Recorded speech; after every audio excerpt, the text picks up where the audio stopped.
தேசிய கண்தான இருவார விழாவினை முன்னிட்டு திருநெல்வேலியில் கல்லூரி மாணவிகள் பங்கேற்ற விழிப்புணர்வு மனித சங்கிலி இயக்கம் நடைபெற்றது.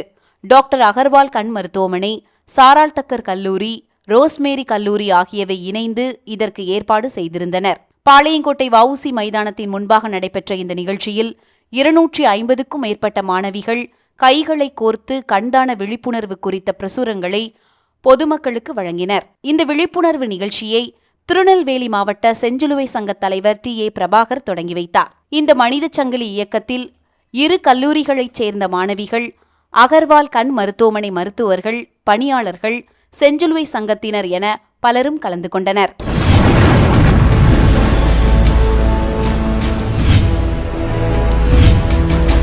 நீங்கள் பார்த்துக் கொண்டிருப்பது உங்கள் கதிர் டிவி.